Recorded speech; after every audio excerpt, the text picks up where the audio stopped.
Chapter 1. The glass shattered before Elara even realized she'd knocked it over.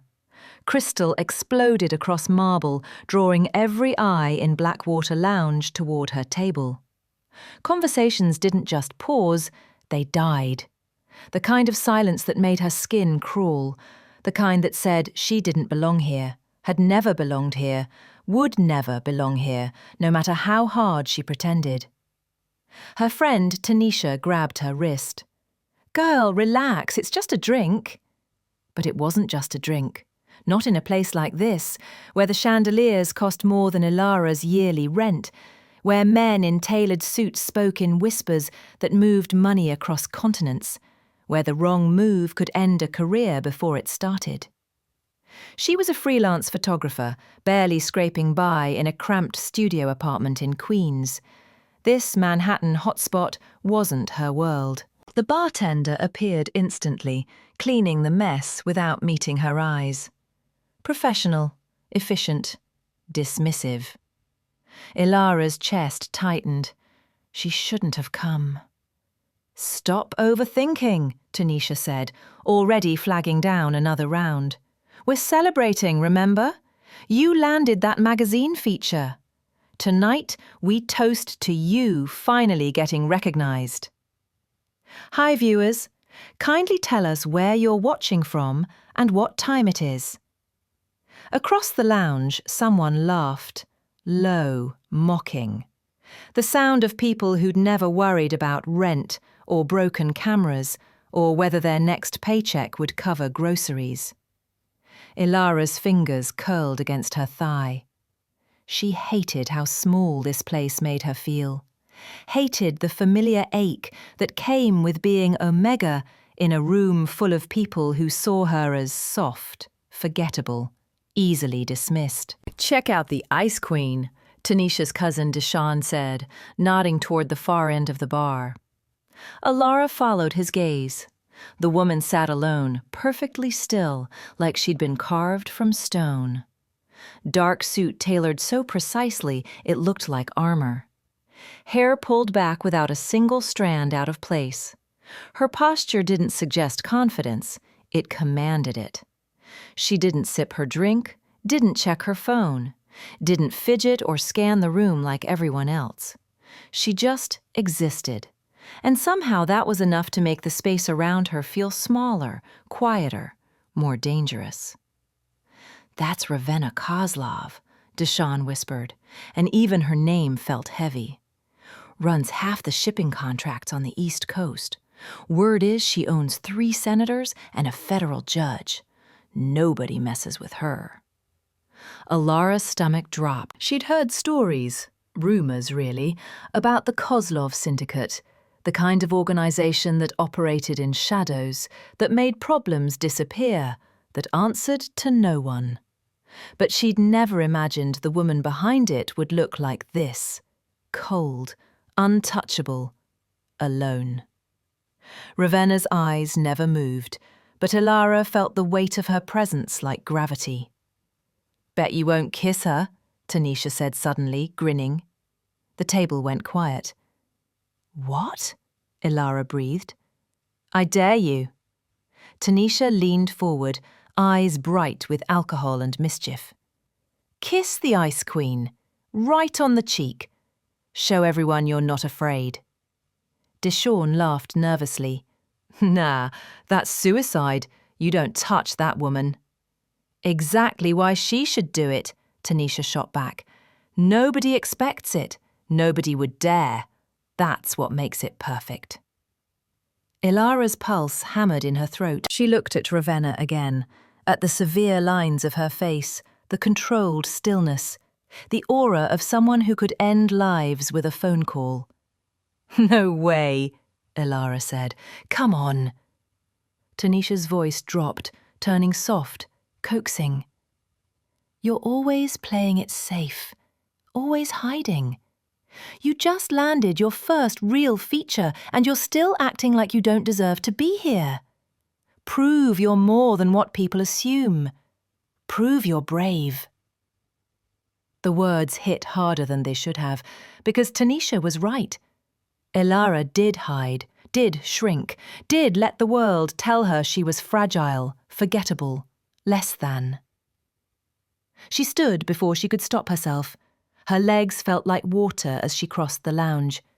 Every step stretched longer, heavier, like walking through concrete. The air thickened. Conversations dropped to murmurs. Someone near the door straightened, hand moving toward their jacket. Ravenna didn't look up. Elara's heart screamed at her to turn back, to sit down, to disappear into the crowd and forget this ever happened. But her pride, that stupid, stubborn Omega pride that had gotten her through years of rejection and dismissal, pushed her forward. She stopped beside Ravenna's chair. Up close, the woman was even more terrifying. Sharp cheekbones, skin like porcelain, eyes the colour of winter storms, focused on nothing and everything at once. Elara leaned down, her breath catching. She pressed a soft, brief kiss to Ravenna's cheek. The room froze. Ravenna didn't move, didn't flinch, didn't even blink. But something shifted. A tension so sharp, Elara felt it in her bones, like the moment before lightning strikes. "I'm sorry," Elara whispered, voice barely audible. "It was a dare.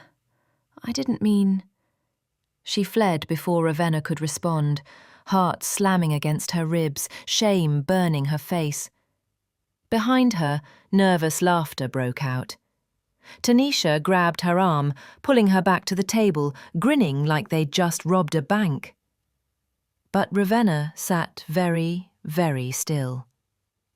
Because the moment Elara's lips touched her skin, Ravenna smelled something that didn't belong in a bar, didn't belong in this city, didn't belong anywhere outside the grave she'd been mourning for years. Blood. Old blood. Familiar blood. The kind that haunted her dreams and made her wake gasping in the dark. Her hand tightened around her glass, knuckles white. Across the room, one of her men, Malik, her most trusted lieutenant, burst through the entrance, face pale, eyes wide with urgency. He crossed the floor in seconds, leaning close enough that only she could hear. "Boss," he whispered. "They found the doctor." Ravenna's chest went cold. The corrupt doctor who'd falsified death records. The one who'd claimed her Omega mate died in childbirth. The one who'd vanished with 3 infants and sold them into silence, erasing them from existence like they'd never been born. "Where?" Ravenna's voice didn't rise, didn't waver. "Dead," Malik said, "but he left a message before he died." Ravenna's jaw clenched. "It has a name on it," Malik continued, his voice dropping even lower. "Elara Wynn." Ravenna's gaze snapped across the lounge, locking onto the young woman who'd just kissed her. The Omega who smelled like ghosts, like stolen children, like the past clawing its way back from the dead. What did Ravenna just realize about the stranger who dared to kiss her? Chapter 2. Elara couldn't breathe. She collapsed into her seat, hands shaking, laughter from her friends washing over her like static. Tanisha shoved another drink into her hand, already retelling the story like it was the greatest moment of the night. But Elara couldn't focus, couldn't process, couldn't shake the feeling that she'd just made the worst mistake of her life. Because Ravenna Kozlov hadn't reacted. No anger, no surprise, not even irritation. Just stillness. The kind that felt like a predator deciding whether to strike. "Did you see her face?" Deshawn laughed, but it sounded forced, nervous. "She didn't even move. Ice Queen for real." Elara's stomach twisted. She looked back toward the bar, But Ravenna was already surrounded. 3 men in dark suits had materialized from nowhere, forming a wall around her, blocking her from view. One of them spoke urgently into her ear. Another scanned the room like he was cataloguing threats. "We should go," Elara whispered. "What? No way," Tanisha grinned. "This is just getting good." But it wasn't good. Every instinct Elara had, instincts honed from years of navigating spaces that didn't want her, didn't trust her, didn't see her, screamed that something was wrong. The air felt heavier. The bartender had stopped pouring drinks. Even the conversations around them had shifted, voices dropping to whispers, eyes darting toward the bar, toward Ravenna. At the far end of the lounge, Ravenna stood. The movement was slow, deliberate, and every person in the room felt it. She didn't raise her voice, didn't gesture, didn't need to. The bartender immediately started clearing glasses. The servers stepped back. A man near the entrance made a phone call, and within seconds, the lounge's ambient music cut off mid-note. Silence fell like a blade. Ravenna said something too quiet for Elara to hear, but the men around her moved instantly. One headed toward the entrance, another disappeared into a back hallway. The third remained at her side, hand resting inside his jacket. Elara's pulse hammered. "We need to leave, now." Tanisha finally noticed the shift, her grin fading. "Yeah, okay, maybe you're right." They stood, gathering their things, but before they could move, the man who'd been speaking to Ravenna crossed the lounge in long, purposeful strides. He didn't stop at their table, didn't acknowledge them. But as he passed, Elara caught the edge of his conversation into his phone. "Lock down the block. I want eyes on every exit. Nobody leaves without clearance." Her blood went cold. "Move," she hissed, grabbing Tanisha's arm. They pushed through the crowd toward the exit, but the door was already blocked. 2 men in suits stood there now, arms crossed, faces blank. Not hostile, just present. Just enough to make it clear that leaving wasn't optional. "Excuse me," Elara tried, voice shaking. One of the men glanced at her, then away, like she didn't exist. Behind them, Ravenna moved toward a private booth in the back, her men following like shadows. She didn't look at Elara, didn't acknowledge her. But somehow, Elara felt the weight of her attention anyway, felt it like a hand pressed against her spine. "What the hell is happening?" Deshawn whispered. Elara didn't answer, because she didn't know. Didn't understand why a simple dare, a stupid, reckless kiss, had triggered this kind of response. The man who'd been speaking to Ravenna returned, stopping at the bar. He pulled out his phone, scrolled through something, then held it up to the bartender. The bartender nodded, eyes widening slightly, and pointed. Directly at Elara. Her chest tightened. The man pocketed his phone and walked toward her. "Miss Wynn?" His voice was calm, professional, the kind that didn't leave room for argument. Elara's throat closed. "How do you know my name?" He didn't answer, just gestured toward the exit. "Ms. Kozlov would like you to leave safely. My associate will escort you to your vehicle." "I didn't drive," Elara said, hating how small her voice sounded. "Then he'll call you a car."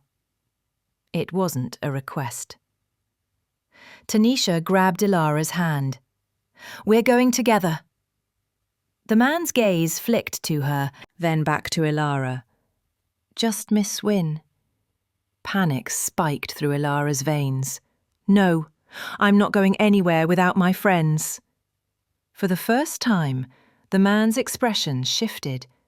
something almost like pity crossing his face. "Miss Wynn, this isn't a negotiation. You don't understand the situation you've walked into. For your own safety, you need to leave. Now." Elara's hands shook. She looked past him toward Ravenna, who stood in the shadows of the private booth. Even from across the room, even with her back turned, Ravenna's presence dominated the space. "What did I do?" Elara whispered. The man's jaw tightened. "You kissed the wrong person." He turned and walked away, leaving Elara standing there, heart racing, mind spinning. Tanisha pulled her toward the door. "Come on, let's just go." But as they reached the entrance, Elara glanced back one last time. Ravenna was watching her now. Their eyes met across the lounge, and something passed between them. Something Elara couldn't name, couldn't understand, but felt in every nerve. Ravenna's expression didn't change, but her hand moved, fingers curling into a fist so tight the knuckles went white. Then she turned away, disappearing into the booth, and the man at the door finally let them leave. Elara stumbled onto the sidewalk, gasping for air, the night pressing down on her like a weight. "What the hell was that?" Tanisha breathed. Elara didn't answer, because she didn't know. But as a black car pulled up to the curb, unbidden, unexpected, and the driver stepped out holding a card with her name on it, Elara realized something that made her stomach drop. Ravenna Kozlov knew exactly who she was, and she had no idea why. How does a stranger know her name before she's even introduced herself? Chapter 3. Ravenna's office sat 30 floors above the city, glass walls offering a view most people would kill for. She didn't notice it. Her focus was locked on the file Malik had placed on her desk, thin, worn, stained with years of handling. Inside were documents she'd memorized long ago. Death certificates, hospital records, adoption paperwork that never quite added up. And now, a name that shouldn't exist. Elara Wynn. "The doctor's been dead for 3 days," Malik said, standing across from her.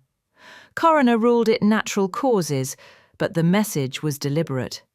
Left in a safe deposit box with instructions to deliver it if he didn't check in weekly."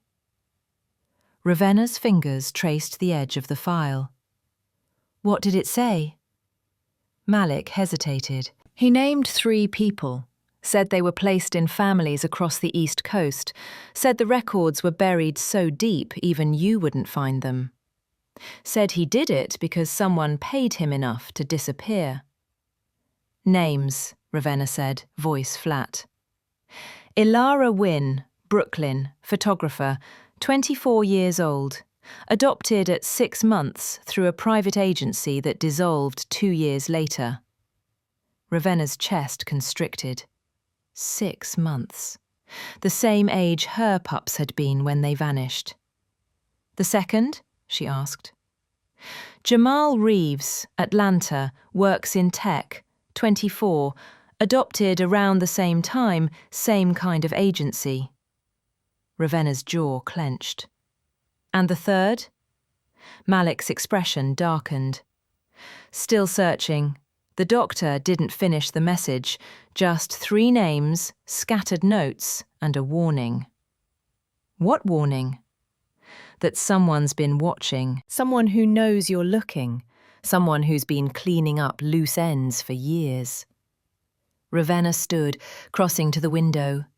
Below, the city glittered, indifferent to the violence hidden in its shadows. She'd built her empire on control, on knowing every angle, every threat, every move before it happened. But this was chaos. This was the past she'd buried, clawing its way back, ripping open wounds she'd thought had scarred over. "The Omega," she said quietly. "Elara, you're certain?" DNA match from the glass she touched at the bar. "I had it run against the samples you've been keeping. It's a partial match, not definitive, but close enough to warrant investigation." Ravenna's reflection stared back at her from the glass. Hard, unreadable, the mask she'd worn for so long it had fused to her skin. But beneath it, something ancient and feral stirred. Something that remembered the weight of newborns in her arms, the sound of their first cries, the smell of milk and soap and innocence. Her pups. Stolen. Erased. Scattered like seeds in the wind. "She doesn't know," Ravenna said. "No," Malik confirmed.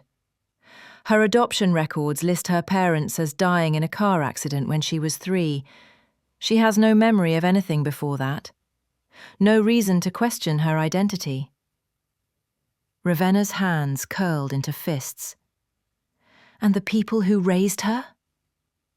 "Foster family, low income, no connections to organised crime. They took her in, treated her well enough, but there's no indication they knew anything about her real history." Ravenna turned. "Then who arranged it?" Malik's silence was answer enough. Someone powerful. Someone with resources. Someone who'd spent years covering tracks, paying off doctors, burying evidence so thoroughly even Ravenna's network hadn't found it. "Pull everything," Ravenna said. "I want every record, every transaction, every name connected to that adoption agency. I want to know who signed the papers, who approved the transfers, who moved the money." "Already on it," Malik said. "But boss, there's something else." Ravenna waited. "The Omega, Elara. She's been under surveillance for the past 6 months." Ravenna's blood went cold. "By who?" "Don't know yet. Professional work, minimal footprint. But someone's been watching her apartment, tracking her movements, following her to shoots. Whoever it is, they're careful, too careful." Ravenna's mind raced.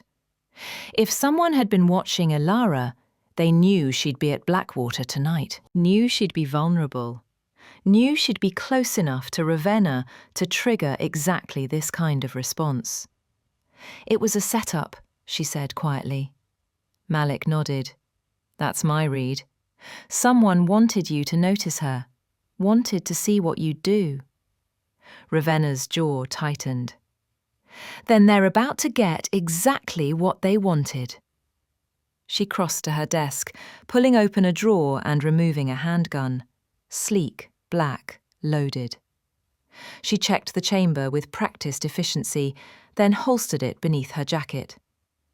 "Where is she now?" Ravenna asked. "Home. We have eyes on her building. 2 teams rotating shifts. She hasn't left since we sent her back." "Good." Ravenna straightened. "I want her protected. Quietly. She doesn't know we're there, and she doesn't need to. But if anyone so much as looks at her wrong, I want to know immediately."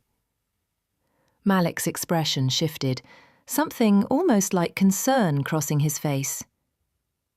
"Boss, if this is what I think it is, if she really is one of them, you need to be careful. Whoever took them knows you'll move heaven and earth to get them back.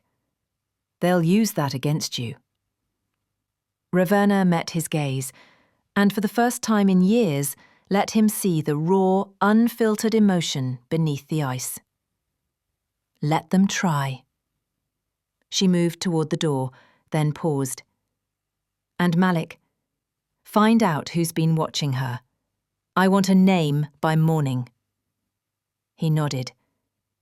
"What are you going to do?" Ravenna's smile was cold, sharp, the kind that had made men twice her size back down without a fight. I'm going to make sure she stays alive long enough for me to find out the truth. She left the office, footsteps echoing through the empty hallway. Behind her, Malik pulled out his phone, already making calls, already mobilizing resources. But as Ravenna stepped into the elevator, her reflection caught in the polished steel doors, she allowed herself one moment of vulnerability. One moment to remember the weight of 3 tiny bodies in her arms. One moment to feel the grief she'd locked away. Then the doors closed and the mask slid back into place. Because Ravenna Kozlov didn't grieve.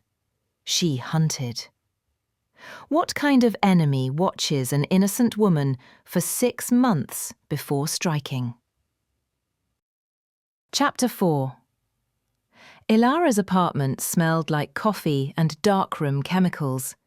She stumbled inside, locking the door behind her, then checking it twice more before her hands stopped shaking. The ride home had been silent, the driver professional and distant, but the entire time she'd felt watched, followed. Like invisible eyes tracked her every movement. Paranoia, she told herself, just nerves. But when she looked out her window, she saw the same black car parked across the street that had been there when she left. Coincidence? Maybe. Probably. She pulled the blinds shut anyway. Her phone buzzed. Tanisha. You good? Elara stared at the message, fingers hovering over the keyboard. Was she good? She'd kissed a crime boss on a dare, been escorted out of a bar by armed men, and sent home in a car she didn't call. Good felt like a stretch. Yeah, just tired. Talk tomorrow. She set the phone down and moved to her desk, where her camera sat waiting. Photography had always been her escape, the one thing she could control when everything else felt chaotic. She pulled up the photos from yesterday's shoot, a series on urban decay, abandoned buildings reclaimed by nature, beautiful, haunting, lonely, like her. Elara's gaze drifted to the stack of papers beside her keyboard, adoption records she'd requested months ago, chasing a curiosity she couldn't quite explain. The documents were sparse, generic. Her parents, the ones who'd raised her, had died when she was 3. Car accident, no other family. She'd bounced through foster care until a couple in Queens took her in at 5. But there were gaps, missing months, inconsistencies in dates that didn't quite line up. She'd asked her foster mother about it once. The woman had smiled, patted her hand, and said records from that era were always messy, nothing to worry about. Elara had believed her, but tonight, staring at the files, something felt wrong. She pulled out the birth certificate. Her name, her birth date, the hospital where she was supposedly born. All standard. But the paper felt too new, the ink too crisp, like it had been printed recently instead of 2 decades ago. Her phone buzzed again. Unknown number. Elara's stomach dropped. She almost didn't answer, almost let it go to voicemail. But her thumb moved on its own. Hello? Silence. Not dead air, not a dropped call, just silence. The kind where someone was there, breathing, listening. Who is this? Elara demanded, voice sharper than she felt. The line clicked off. Her hands shook. She blocked the number, then checked her locks again, checked the windows, checked the peephole. Nothing. No one. Just her imagination running wild because she'd made one stupid mistake at a bar. She forced herself to breathe, to think rationally. Ravenna Kozlov was a powerful woman, probably had people checking on everyone who interacted with her. This was just due diligence, nothing personal. But then, why did it feel personal? Elara grabbed her camera, needing to do something with her hands, and scrolled through old photos. Faces she'd captured over the years. Strangers on subways, kids playing in parks, couples arguing on street corners. She stopped on one from 6 months ago. A man in a dark coat standing across the street from her building. She'd noticed him that day because he'd been there when she left for a shoot, and again when she came back. She'd assumed he lived nearby, thought nothing of it. But now, scrolling further, she found him again. Different day, different coat, same face.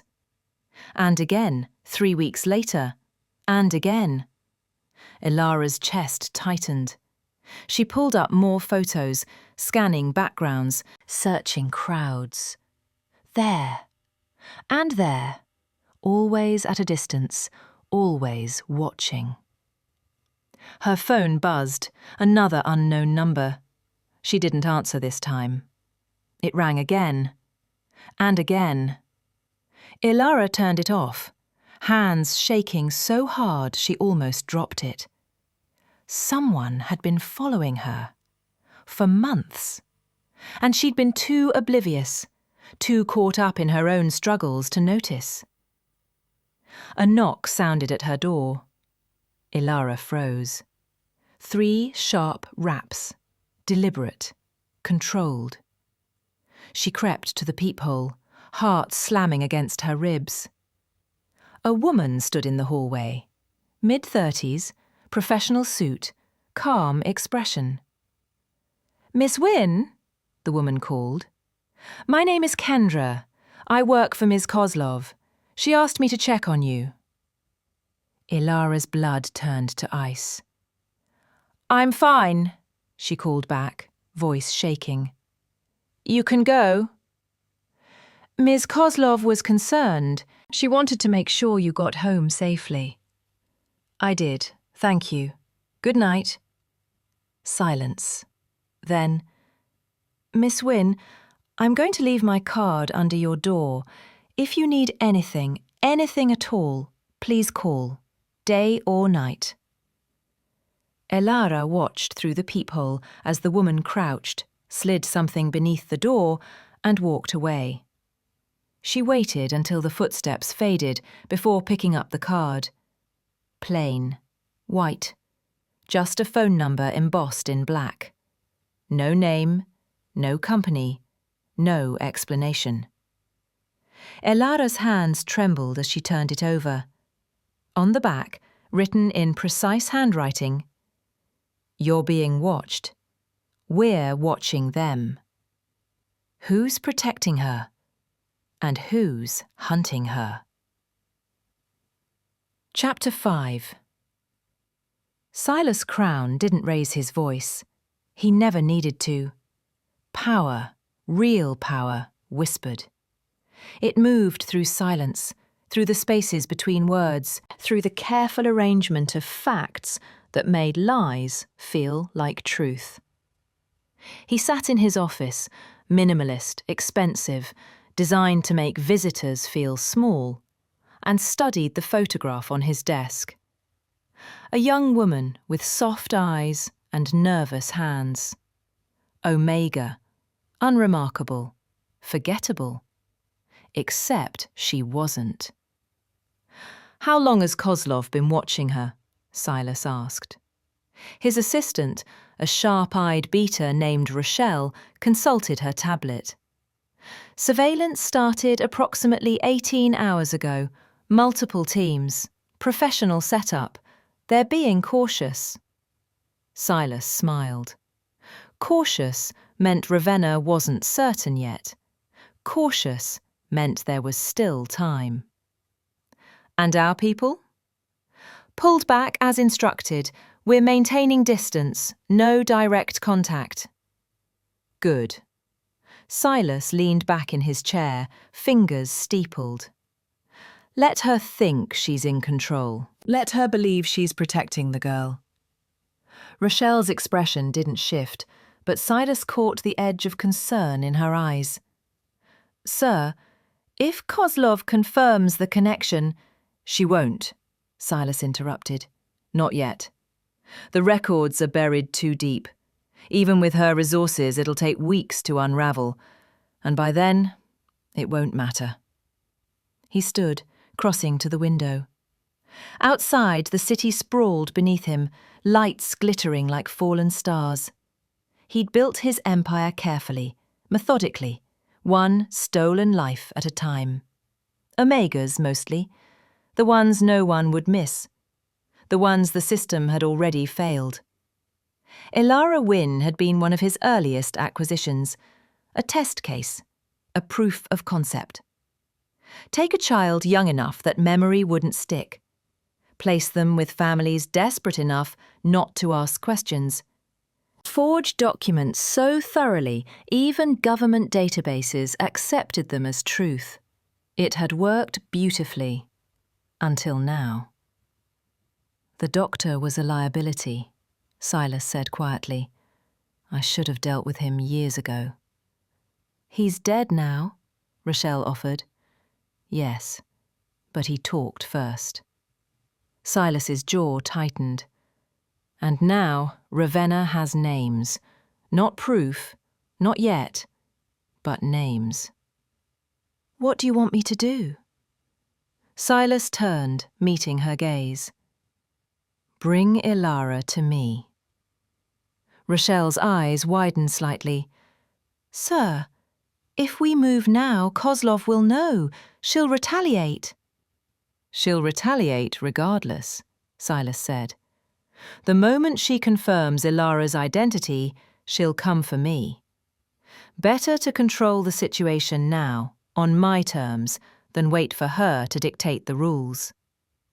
"You want to use the girl as leverage." Silas's smile was cold, precise. "I want to remind Ravenna that power isn't about who has the most resources. It's about who's willing to use them." Rochelle hesitated. "And if the girl resists?" "She won't." Silas returned to his desk, pulling up a file on his computer. Elara's entire life, documented in clinical detail.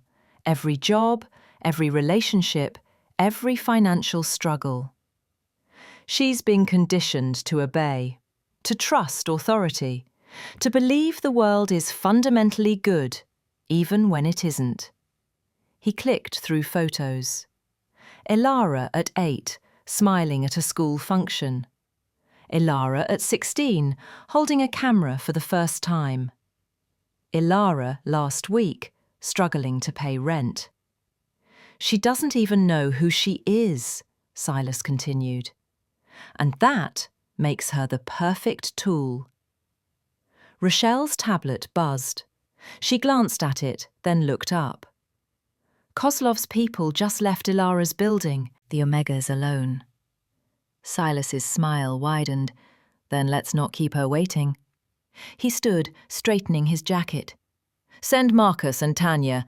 Tell them to be gentle, no marks, no trauma. I want her calm when she wakes up." "And if Kozlov's surveillance catches them?" "They won't." Silas crossed to a cabinet, removing a small black case. Inside, vials of clear liquid gleamed under the office lights. "This will make sure she comes quietly. No struggle, no memory of the transition. She'll wake up here, confused but unharmed." Rochelle took the case, her expression unreadable. "You're betting everything on this?" "No," Silas corrected.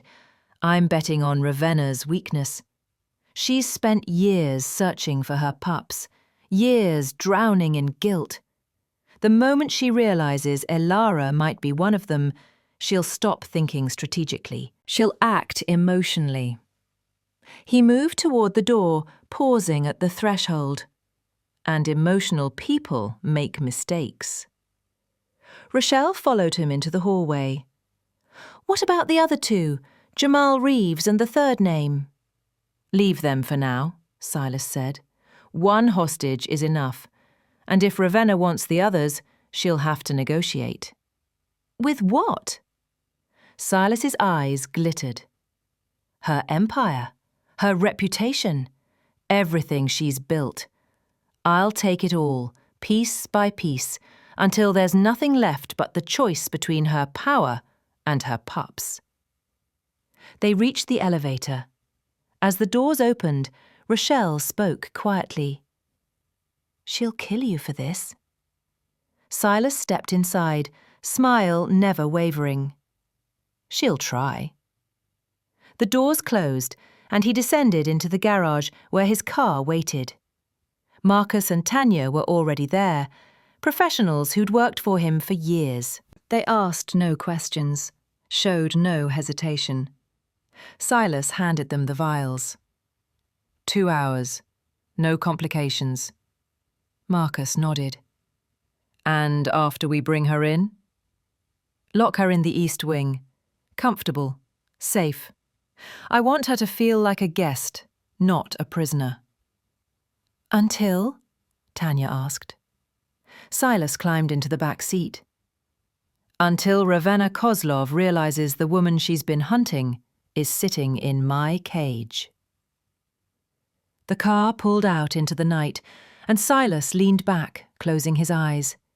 He'd been planning this for years, waiting for the moment Ravenna's past would catch up to her, waiting for the perfect leverage. And now, because of one impulsive kiss in a bar, he had it. What does a man who controls stolen lives want with a queen who's lost everything? Chapter 6. The blood was still wet. Ravenna stood in the centre of Elara's apartment, boots crunching over broken glass, and felt the world narrow to a single point of rage so pure it burned white-hot behind her ribs. The camera lay shattered against the wall. The desk had been overturned, papers scattered like dead leaves across the floor. And there, on the hard wood near the door, 3 drops of crimson. Not enough to kill, just enough to mark a struggle. Malik appeared in the doorway, phone pressed to his ear, barking orders into the line. Lock down every exit within a 5-mile radius. I want traffic cameras pulled for the last hour. Someone moved her. Find out how. Ravenna crouched, fingertips hovering over the blood without touching it. The scent hit her immediately. Omega distress, sharp and metallic, laced with fear so thick it coated the back of her throat. Elara had fought. Not much, not long, but enough to leave evidence. Boss, Malik said quietly, we were 2 minutes late. The surveillance team reported movement, but by the time they reached the door, 2 minutes. Ravenna's voice came out flat, dead. 2 minutes, and she's gone. She stood, turning slowly, cataloguing every detail. The window was still locked from the inside. The door showed no signs of forced entry. Whoever took Elara had access, had keys, had walked in like they belonged. Or Elara had opened the door herself. Ravenna's jaw clenched. She crossed to the desk, scanning the scattered papers. Adoption records, birth certificates, photographs of buildings, streets, strangers, and one photo that made her stop breathing.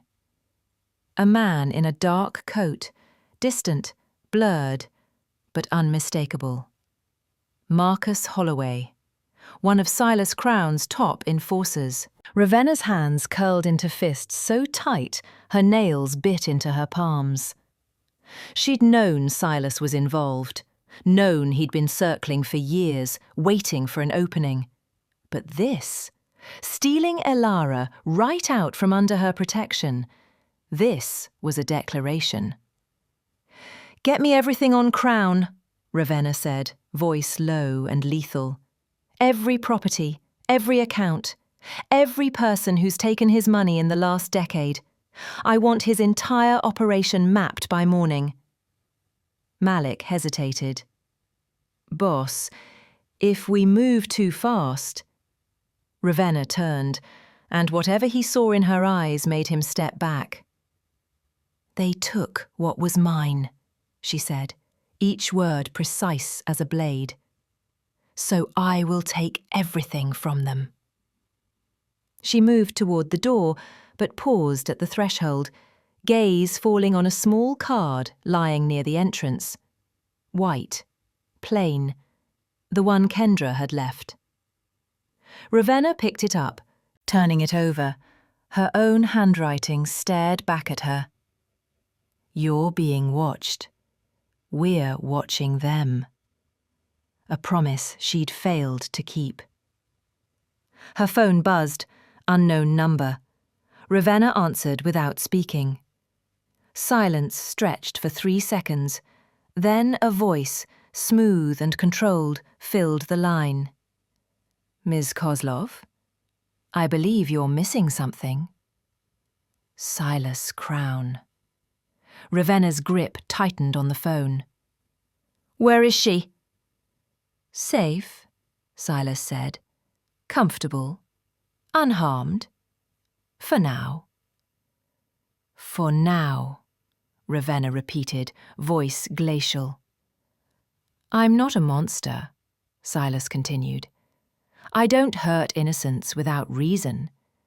But I am a businessman. And right now, you have something I want. Name it. Your empire. Step down. Dissolve the Kozlov syndicate. Transfer your assets to a neutral third party. Do that, and the girl goes home. Refuse and what? Ravenna cut in. You'll kill her? The moment you do, you lose your only leverage. You're smarter than that, Crowne. Silas laughed softly. You're right. I won't kill her. But there are worse things than death, Miss Kozlov. You, of all people, should know that. Ravenna's chest constricted. Memories surfaced. Hospital rooms, empty cribs, the sound of her own screaming when they told her the pups were gone. You have 48 hours, Silas said. After that, Elara disappears. Not dead, just gone, erased. The way I erased her before.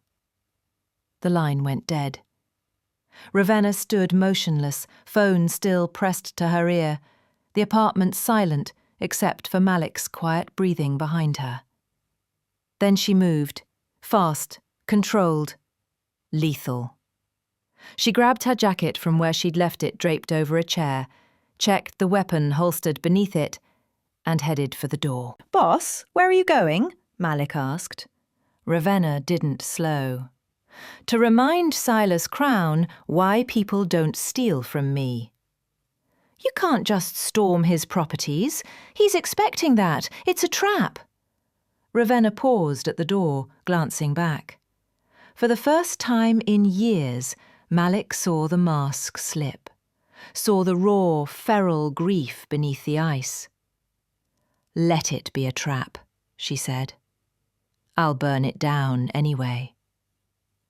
She left the apartment, footsteps echoing down the hallway.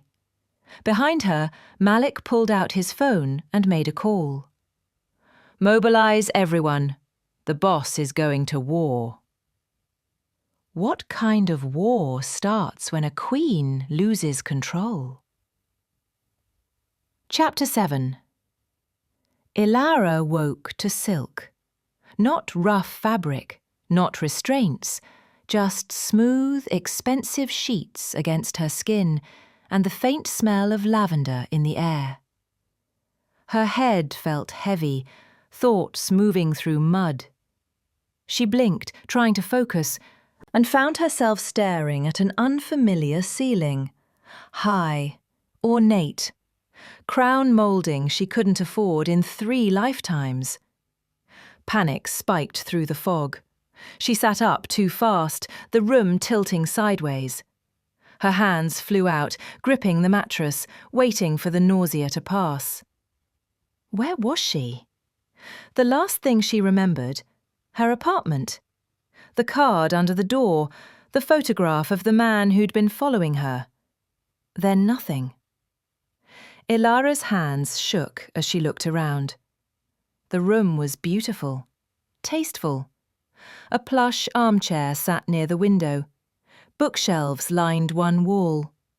A door stood slightly ajar, revealing a marble bathroom. This wasn't a cell. This was a guest room. She stood on unsteady legs, crossing to the window, pulled back the curtain. Bars. Elegant, decorative, but unmistakably bars. Her stomach dropped. The door opened behind her. Elara spun, heart hammering, and found herself facing a woman in a crisp suit. Mid-30s, professional. The kind of person who scheduled appointments and managed calendars and never raised her voice. "Miss Wynn," the woman said, "I'm glad you're awake. My name is Rochelle. Mr. Crowne asked me to make sure you were comfortable." Elara's throat closed. "Who's Mr. Crowne?" Rochelle's expression didn't shift. "The man who's been keeping you safe." "Safe?" Elara's voice cracked. "I woke up in a locked room. That's not safe. That's kidnapping." "I understand you're confused," Rochelle said calmly. "But I assure you, you're not in danger. Mr. Crowne simply wanted to speak with you privately, away from outside influences." "Outside influences?" Elara repeated. "You mean my life? My home?" Rochelle stepped into the room, hands clasped in front of her. "Miss Wynn, there are things about your past you don't know. Things that have been kept from you. Mr. Crowne wants to help you understand." Elara backed toward the window, pulse racing. "I don't know who he is. I don't know what you want. Just let me go." "Soon," Rochelle said. "After you speak with him." "And if I refuse?" Rochelle's smile was polite, empty. "That's not really an option." The door opened wider, and a man stepped inside. Tall, composed. Expensive suit that probably cost more than Elara's entire wardrobe. His face was unremarkable, pleasant even, but his eyes were cold, calculating. Silas Crowne. "Miss Wynn," he said, voice smooth as glass. "I apologize for the dramatic introduction, but given the circumstances, discretion was necessary." Elara's hands curled into fists. "You drugged me. You brought me here against my will. That's not discretion, that's felony kidnapping." Silas's smile didn't waver. "You're right, and under normal circumstances, I'd never resort to such methods. But these aren't normal circumstances." He crossed to the armchair, settling into it like he owned the world, like Elara's fear was just another inconvenience to manage.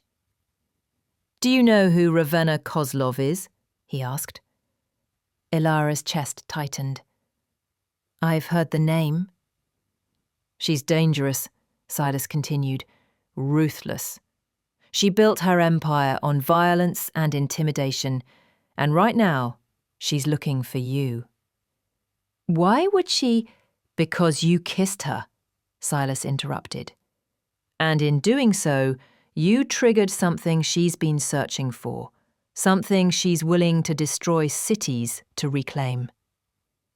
Elara's mind raced. None of this made sense.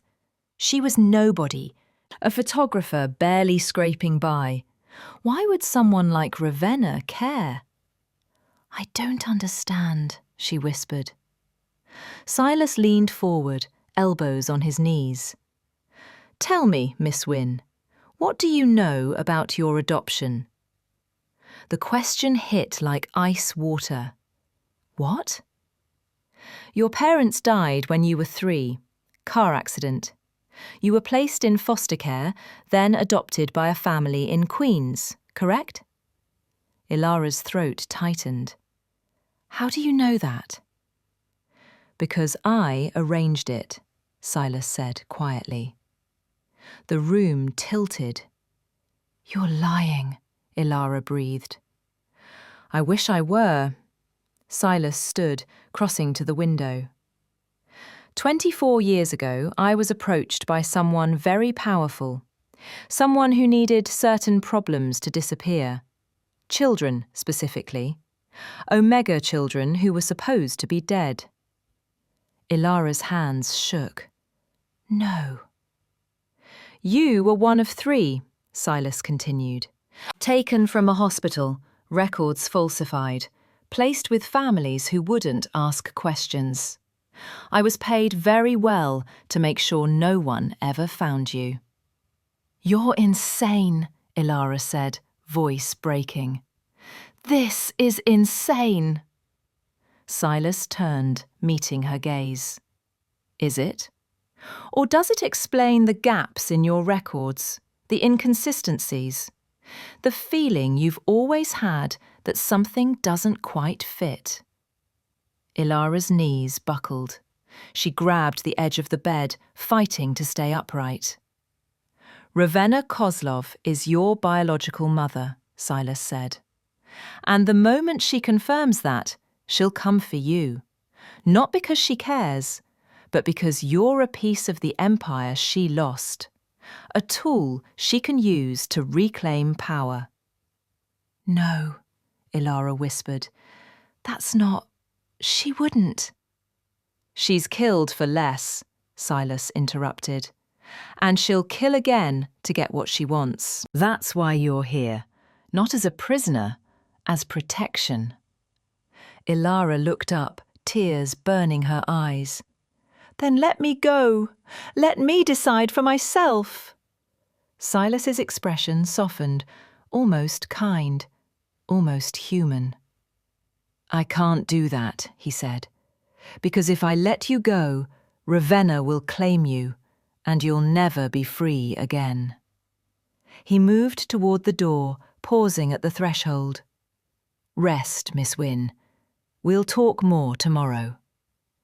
The door closed, locked. Elara collapsed onto the bed, chest heaving, mind screaming. Ravenna Kozlov. Her mother. It couldn't be true, but somewhere deep inside, beneath the fear and confusion, a small voice whispered, what if it is? Does a monster's daughter deserve freedom? Or is she already claimed? Chapter 8.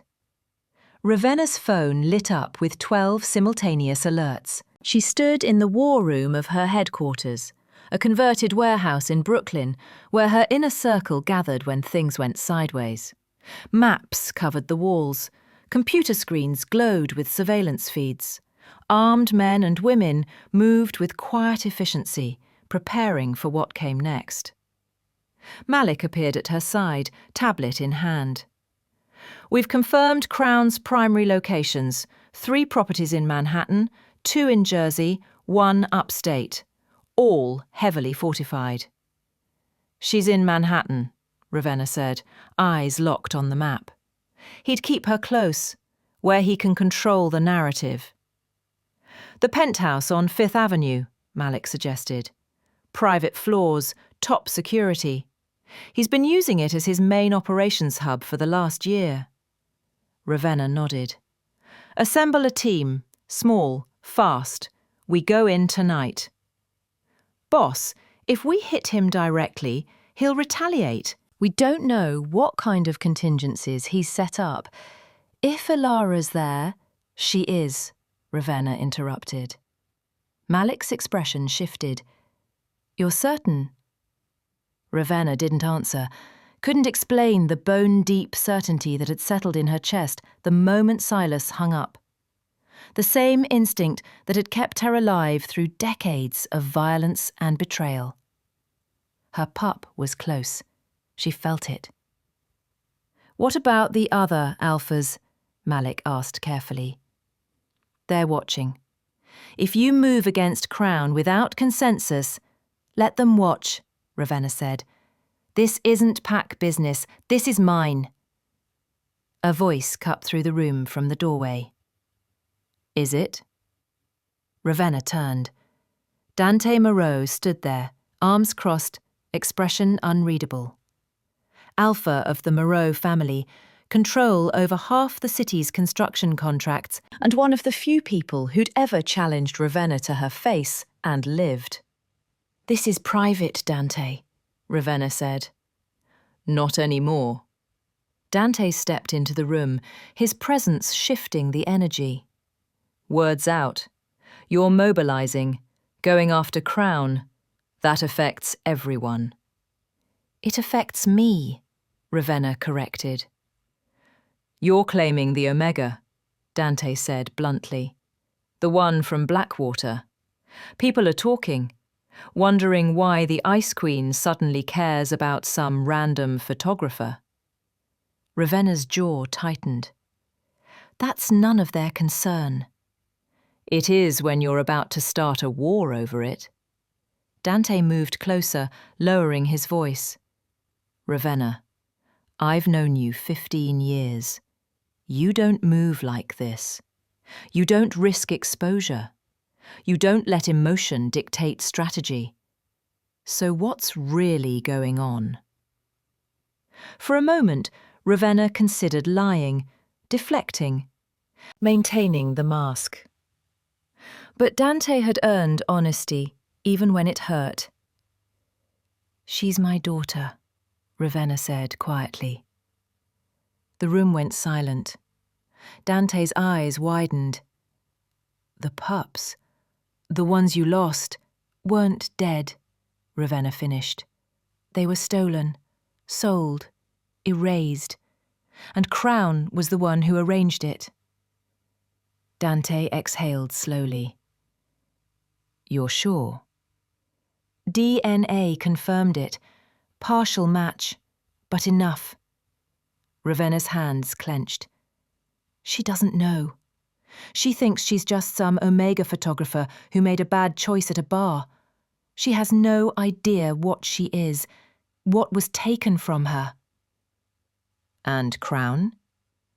"Is using her to force me out. He wants my empire, thinks I'll trade it for her safety." Dante's expression darkened. "Will you?" Ravenna met his gaze. "I'd burn the world first." Silence stretched between them. Then Dante nodded. "What do you need?" Ravenna blinked. "You're offering help?" "I'm offering solidarity," Dante corrected.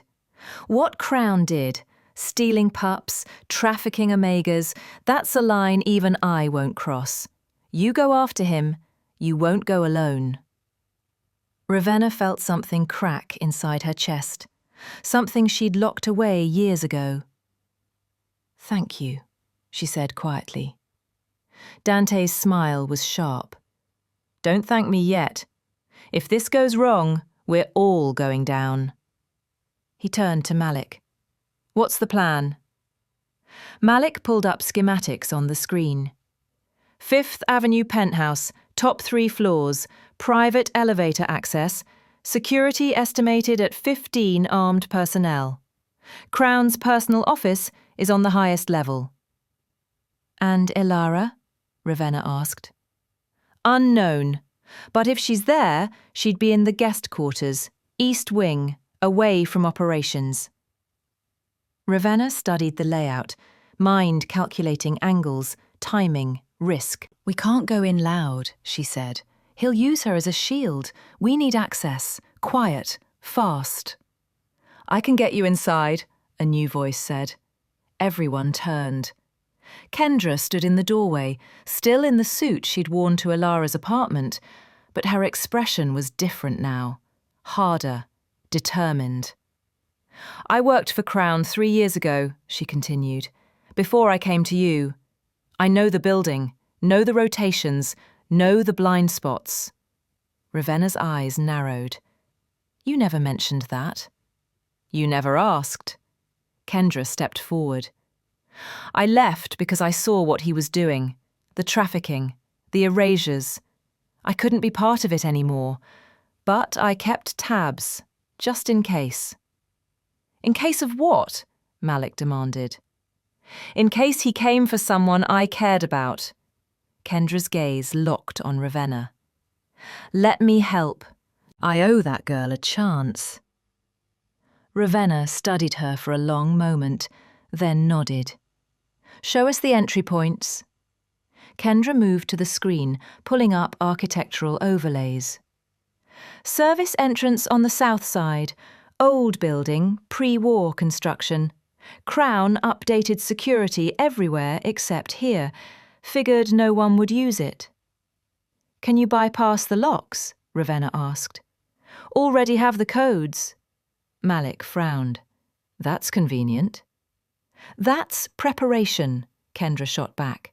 "I've been waiting for this, for someone to finally go after him." Ravenna's phone buzzed. Another message. Another threat. She ignored it. "We move at midnight," she said. "Small team. Kendra, Malik, and me. Dante, I need you running interference. Keep the other alphas distracted. Make sure no one interferes." Dante nodded. "Done." Ravenna turned to the room. "Everyone else, stand by positions. If this goes sideways, I want extraction ready." The team dispersed, moving with practiced efficiency. Ravenna remained at the map, staring at the building where her daughter was being held. Malik approached quietly. "Boss, if she doesn't remember you, if she doesn't believe—" "She doesn't have to believe," Ravenna interrupted. "She just has to survive long enough for me to get her out." She checked her weapon one last time, then headed for the exit. Behind her, Malik watched, knowing exactly what this meant. Ravenna Kozlov was about to become the monster everyone feared, and God help anyone who stood in her way. When a queen trades her crown for her child, what's left to lose? Chapter 9. Elara pressed her ear against the door. Voices filtered through. Low, controlled. Too far away to make out words. She'd been locked in for hours.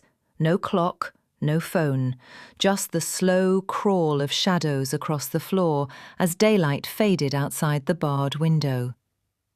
Her mind kept circling back to Silas's words. "Ravenna Kozlov is your biological mother." It couldn't be true. Her parents died in a car accident. She remembered fragments, flashing lights, a social worker's gentle voice, the smell of hospitals. But what if those weren't her parents? What if everything she remembered was just the lie she'd been fed?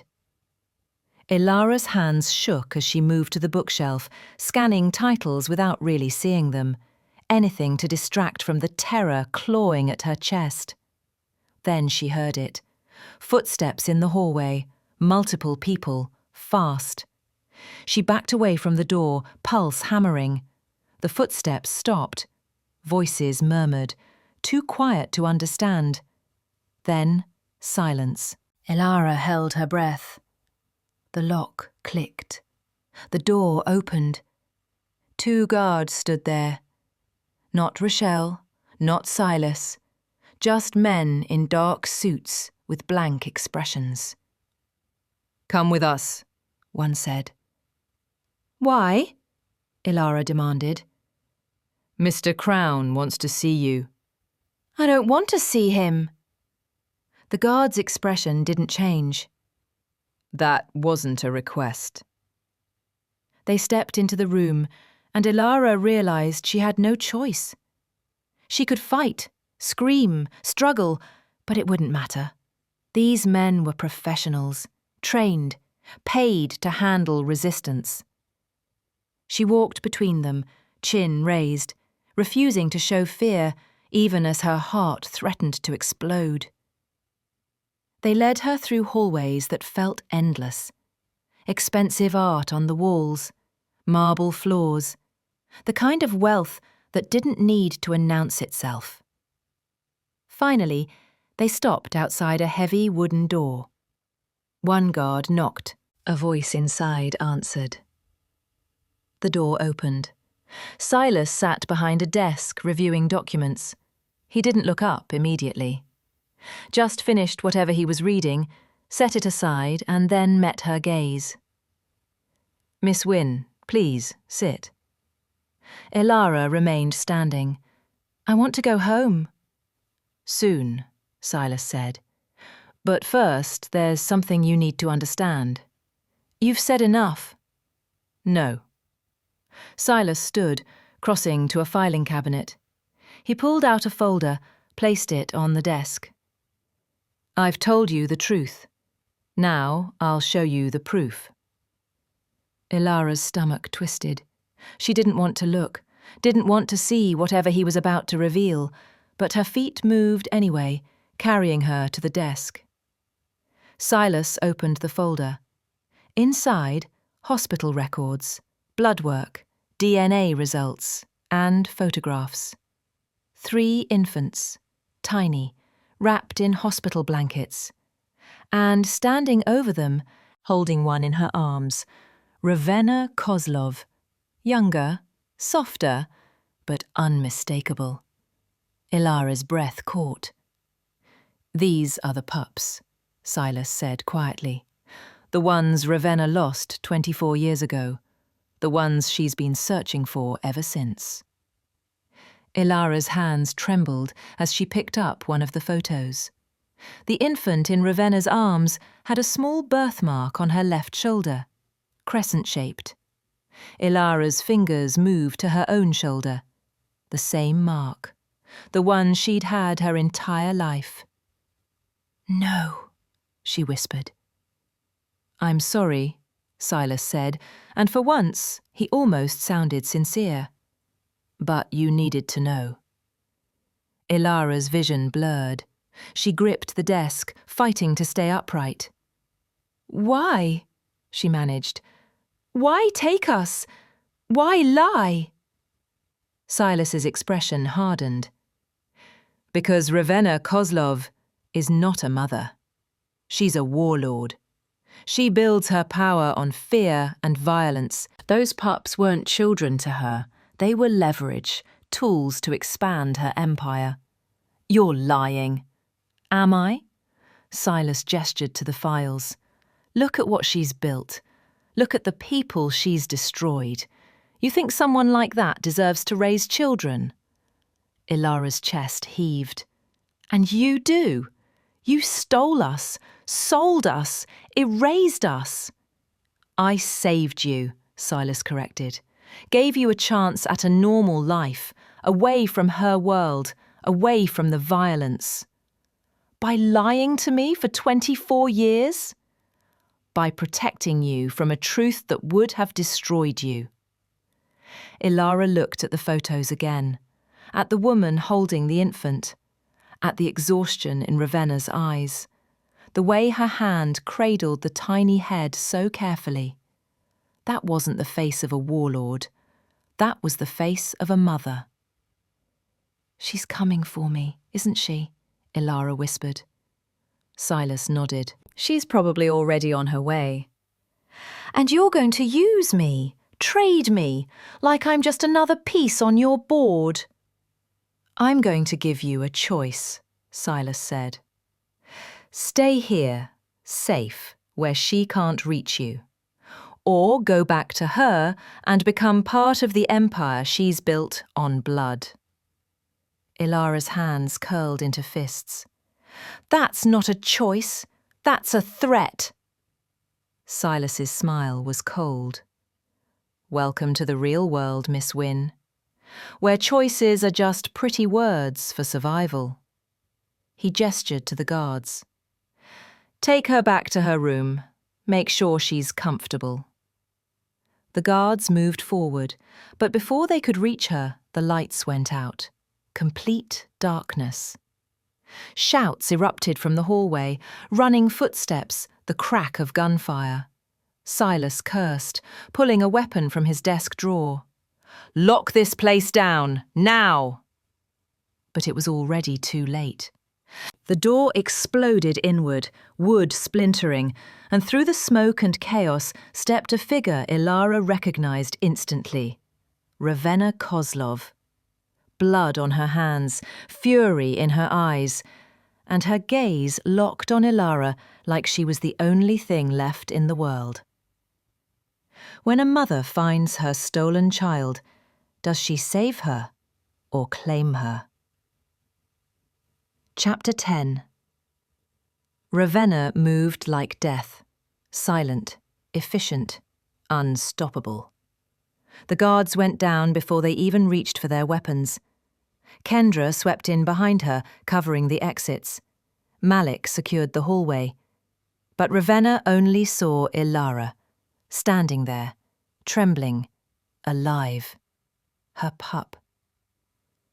Step away from her, Ravenna said, voice deadly calm. Silas raised his weapon, aiming it at Elara's head. One more step, and I end this. Ravenna froze. The room held its breath. You won't, Ravenna said. She's your only leverage. Kill her, and you have nothing. Maybe. Silas's finger tightened on the trigger. But neither will you. Elara's eyes darted between them, terror and confusion warring on her face. Elara, Ravenna said quietly, never taking her gaze off Silas. I need you to trust me. I don't even know you, Elara whispered. I know, but I'm going to get you out of here. I promise. Promises mean nothing, Silas interjected. Tell her the truth, Ravenna. Tell her what you really want. Ravenna's jaw clenched. I want my daughter back. Elara's breath hitched. Your weapon, Ravenna continued, voice raw. Your tool. Your leverage. That's what you think, isn't it, Crowne? That I'll use her the way you used her. Won't you? Silas challenged. Ravenna's gaze finally shifted to Elara, and in that moment, the mask shattered completely. No, she said. I won't, because I lost you once. I lost all three of you. And I have spent every day since trying to find you, not to use you, to save you. Tears streaked down Elara's face. You're lying. I'm not, Ravenna's voice broke. I held you when you were born. I sang to you. I promised I'd keep you safe. And I failed. But I won't fail again. Silas laughed bitterly. Touching, but it doesn't change what you are. You're right, Ravenna said. It doesn't. I've killed. I've destroyed. I've built an empire on fear. But I did it to survive. To find you. And if I have to burn the rest of it down to keep you safe, I will. She lowered her weapon. Completely. Elara gasped. What are you doing? Making a choice, Ravenna said. Crowne, you want my empire? Take it. All of it. Every contract, every territory, every asset. Just let her walk out of here. Silas's eyes widened. You're serious. Dead serious. Silence. Then Silas smiled. You'd give up everything. For her. Yes. He lowered his weapon. That's the difference between us, Ravenna.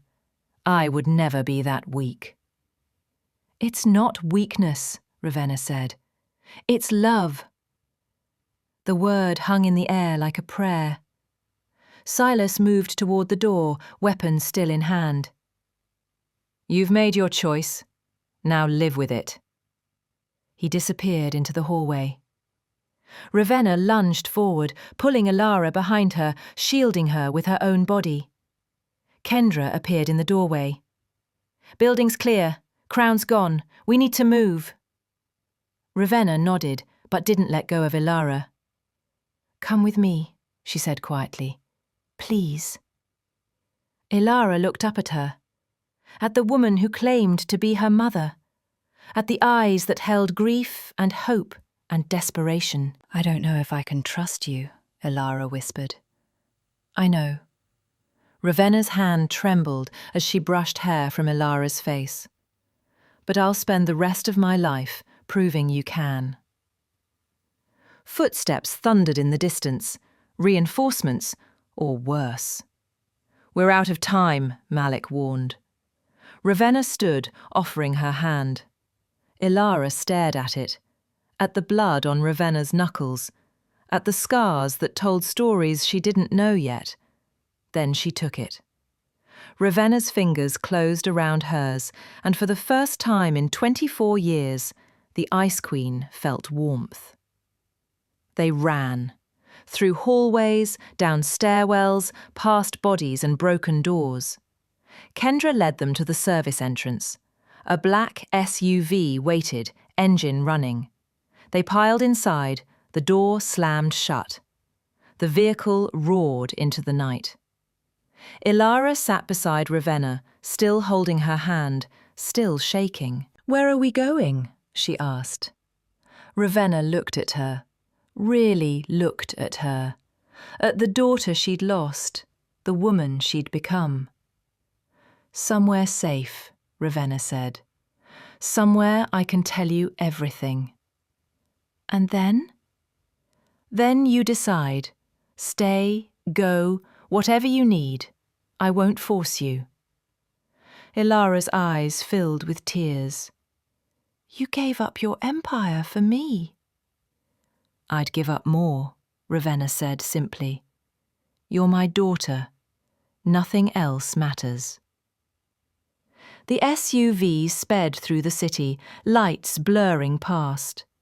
Behind them, Silas watched from his office window, phone to his ear. Let them go, he said. For now. The voice on the other end asked a question. Silas smiled. Because this isn't over. She thinks she won, but she just showed me exactly how to break her. He hung up, and in the darkness, he began planning his next move. Across the city, in the back of the SUV, Elara finally let herself breathe. She looked at Ravenna, at the woman who'd destroyed an empire for her, and whispered the question that would change everything. What happens now? Ravenna's eyes gleamed with fierce determination. Now, she said, I find your siblings, and then we end this. Together. The SUV disappeared into the night, and somewhere, two other young people, unaware of their past, unaware of the blood in their veins, felt a shift they couldn't explain, a call they didn't understand, a pull towards something they didn't know they'd lost. The Kozlov legacy wasn't dead. It was just beginning. What happens when 3 stolen children discover the truth? Will they unite, or will the past tear them apart forever? Subscribe and turn on notifications so you don't miss the next chapter of this story. Drop a comment below. Tell us what you think will happen next, and share your thoughts to inspire others. Your voice matters, and we can't wait to hear from you. This is more than a story, it's a journey we're taking together. See you in the next one.